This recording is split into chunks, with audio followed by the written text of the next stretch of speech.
घोड़े वगैरह होंगे जो सोने और चांदी के बने हुए होंगे, और जिसके ऊपर जो जहाँ चाहेंगे वो सैर करेंगे, घूमेंगे, वो उनको उड़ा कर ले जाएंगे। अब जुमे का ज़िक्र दूसरी हदीस में भी है। हज़रत अबू हुरैरा के एक शागिर्द थे, वो मदीने के बाज़ार में गए, उन्होंने कहा कि चलो कुछ ख़रीदारी कर लेते हैं, शॉपिंग कर लेते हैं। तो हज़रत अबू हुरैरा दुर्वेश किस्म के सहाबी कहने लगे, क्या दुनिया के मार्केटों में पड़े हो, आओ दुआ करता हूँ तुम आमीन कहो कि अल्लाह जन्नत के मार्केट में हमारी मुलाकात करा दे। तो उस जो शागिर्द था उसको बड़ा ताज्जुब हुआ कि अबू हुरैरा कैसी बातें कर रहे हो, तुम नबी के ख़ास शागिर्द हो, क्या जन्नत में भी मार्केट होगा? फरमाया, अपनी तरफ से नहीं कह रहा हूँ, अगर नबी की ज़ुबान से 6 या 7 मरतबा नहीं सुना होता तो तुझे सुनाता ही नहीं। बात यह है कि नबी ने फरमाया, जब जन्नत में जुमे का दिन आएगा तो ऐलान होगा कि जन्नती अपनी जन्नत से बाहर निकलें।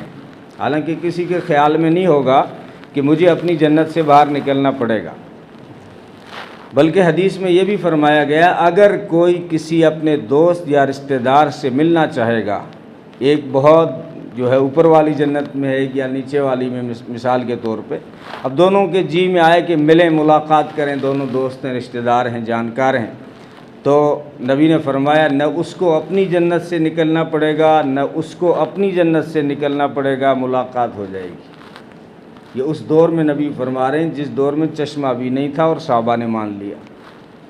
लेकिन हमारे ज़माने में तो आसान हो गया इस तरह की हदीसों को मानना। बंदा दुबई में बैठा हुआ है, आप घर की बैठक में हैं, वीडियो कॉल चालू किया, वो भी सामने, आप भी सामने। तो नबी ने उस ज़माने में फरमा दिया था कि दोनों को अपनी जन्नत से निकलना नहीं पड़ेगा और दोनों की मुलाकात हो जाएगी। तो किसी के जी में नहीं होगा कि जन्नत से बाहर जाएंगे, लेकिन जब जुमे का दिन आएगा तो ऐलान होगा, वो अल्लाह की तरफ से ऐलान होगा, अल्लाह ख़ुद आवाज़ लगाएंगे, तो आवाज़ इतनी प्यारी होगी कि लोग भाग कर जन्नत से बाहर निकलेंगे। जब बाहर निकलेंगे तो जन्नत के अंदर मार्केट लगा हुआ होगा, वहाँ पे सब ख़रीदारी करेंगे कि जो तुम्हें बेहतरीन चीज़ लगे वो उठा के ले जाके अपनी जन्नत में सजा लो। लेकिन मज़े की बात ये होगी कि दुकानों पे कोई बैठा हुआ नहीं होगा, बस सिर्फ सामान पड़ा हुआ होगा, जिसको पैसे नहीं देने पड़ेंगे, जिसको जो चीज़ उठानी है वो उठा के ले जा। जब सारे ख़रीदारी करेंगे तो वहाँ कुर्सियाँ लगी हुई होंगी, हर कुर्सी के ऊपर सबका नाम लिखा हुआ होगा।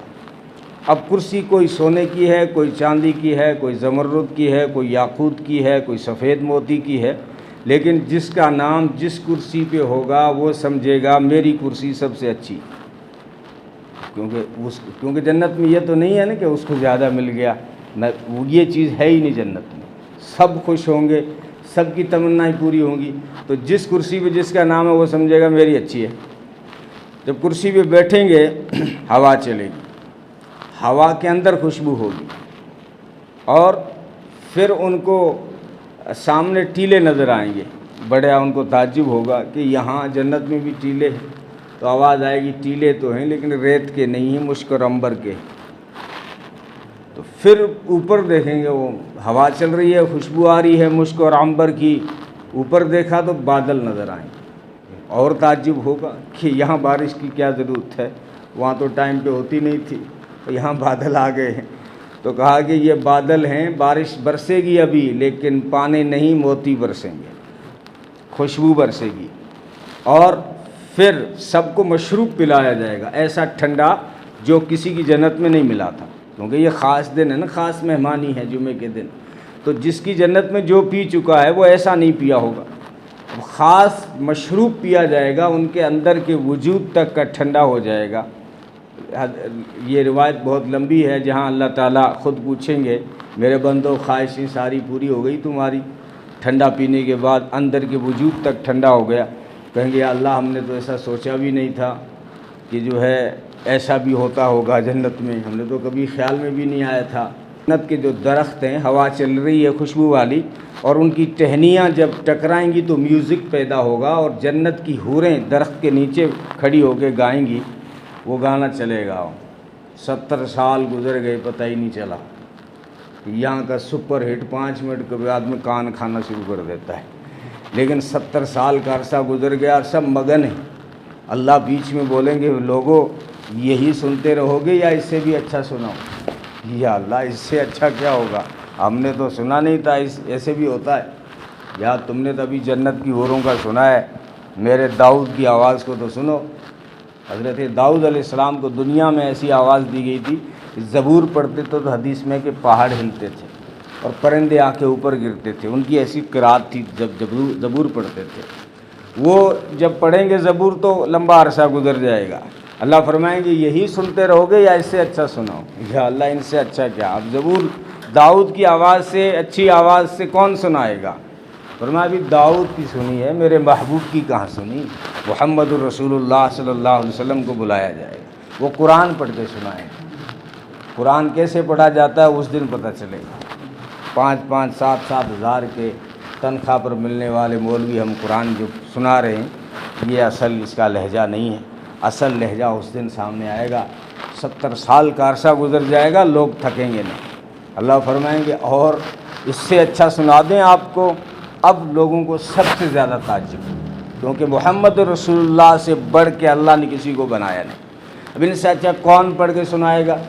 اللہ فرمائیں گے ابھی تم نے میرے محبوب کی سنی ہے، میری تو سنو میں کیسا پڑھتا ہوں۔ اللہ اپنا کلام سنائیں گے، لوگ جو ہے مگن ہو جائیں گے۔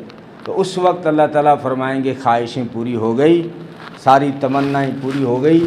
کہاں ساری تمنائیں، ہم نے تو سوچا نہیں تھا، اس سے زیادہ مل گیا۔ تو اللہ فرمائیں گے ایک چیز رہ رہی ہے، تم بھول گئے ہو، ایک چیز ابھی رہ رہی ہے، پوچھو ایک دوسرے کو۔ حدیث میں وہاں بھی عالم کا لفظ آتا ہے کہ اپنے پاس بیٹھے علماء سے پوچھیں گے یار کیا چیز رہ گئی؟ وہ بتائیں گے ہم نے سب کچھ یہاں دیکھا، آج خوشبوئیں بھی ہوئی، ریت کے ٹیلے بھی دیکھے، بادل بھی دیکھے، مشروب بھی پیے، ٹھنڈی ہوائیں بھی چلی، حوروں کا سنا، داؤد کا سنا، محمد رسول اللہ کا کلام سنا، اللہ نے خود سنایا، لیکن ایک چیز جو خاص ہے وہ باقی ہے، وہ یہ ہے کہ خدا کا دیدار باقی ہے، خدا کا دیکھنا باقی ہے۔ اللہ فرمائیں گے فرشتوں پردے ہٹا دو۔ یہ 70,000 پردے 7 آسمانوں کے اوپر جب گئے تھے نا، سدرا سے جب اوپر چڑھے تھے معراج کے سفر میں، تو نبی نے فرمایا 70,000 نور کے پردے تھے، وہ سارے پردے ہٹا دیے جائیں گے، اور بندے جب دیدار کریں گے تو اس وقت کہیں گے، سب یہی کہیں گے یا اللہ ہمیں جنت نہیں تیرا دیدار چاہیے۔ اللہ فرمائیں گے پردے لٹکا دو، اگلے جمعے پھر ملاقات ہوگی۔ یہ ہوگا سب سے نچلی جنتوں کا حال۔ اوپر والی جنتوں کے بارے میں آتا ہے کہ صبح شام محمد رسول اللہ کا بھی دیدار کرایا جائے گا، اللہ کا بھی دیدار کرایا جائے گا۔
آپ دیکھ سکتے ہیں تصویروں کے ذریعے سبھی چھتر کے جن پرتینیدھی عید مبارک بات دیتے ہوئے Sabir Hussain, Bhim Singh Beniwal, Balwan Punia, Idris, advocate Dayanand ji Berwal, Sher Singh Goswami, doctor S P Singh, Gopi Ram ji, اس کے علاوہ نائب تحصیلدار بھی ہیں۔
मजा मिलने वाला तुम्ही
ईद उल जुहा पूरे देश में हर्षोल्लास से मनाया जा रहा है। जिस तरीके से तकरीर की गई है कि पूरे देश में अमन चैन शांति हो भाईचारा हो, ये ईद का मुख्य सारांश है। और हम पूरे देश से और दुनिया से दुआ करते हैं कि आज पूरी दुनिया में जिस तरीके से ईद उल जुहा का त्यौहार मनाया जा रहा है, उसी तरीके से अमन चैन भाईचारे प्रेम से मुल्क और दुनिया में लोग रहें, विश्व शांति कायम हो और समृद्धि आए, खुशहाली आए, यही हमारा संदेश है।